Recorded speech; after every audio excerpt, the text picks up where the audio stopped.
مدائن، شهر پر از رمز و راز. تا بال فکر کردی چرا به اون مدائن میگن؟ درود بر دوستان، رستمی هستم، ادمین هیستوری آف ایران. مدائن یا به سریانی مدیناسا به مجموعه 7 شهری گفته میشد که در آن زمان وجود داشت. نام این شهرها رو با تلفظات مختلف آوردن. این 7 شهر شامل تیسفون، ویاردشیر، رومیه، درزنیدان، سابات، ماخوذه و سلوکیه بود. در هر شهری جمعیت خاصی زندگی می‌کرد.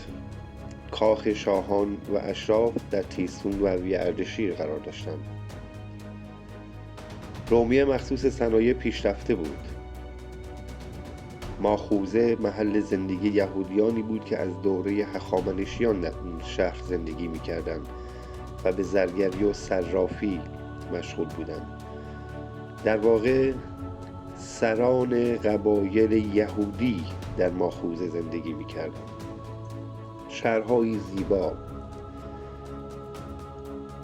که با حصارهای بلند محافظت می‌شدند و درون شهرها و محله‌ها و خیابون‌ها سنگ فرش بودند.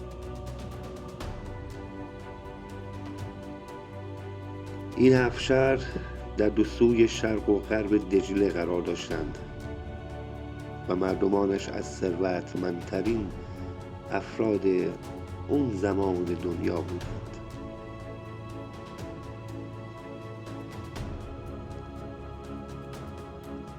شهر زیبا.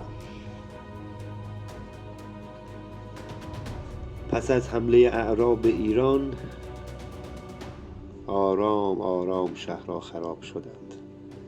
در منابع قرن سوم اعراب نام چند شهر به نام شهر کهنه اومده که ظاهرا همون تیسفونه، یا شهری به نام بحرسیر که همون ویاردشیر، و شهری دیگه به نام سابات که ظاهرا همون بلاش آباده.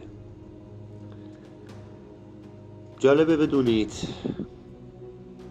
این شخص منصور دوانقی در سال 755 میلادی دستور تخریب کاخ مدائن رو میده تا یه شهر جدید بسازه و نام اون شهر رو دارالاسلام یا شهر صلح میذاره که امروزه به نام شهر بغداد میشناسیم. خرابه هایی که از کاخ باقی مونده در محله اسپانور در ویاردشیر قرار داشت.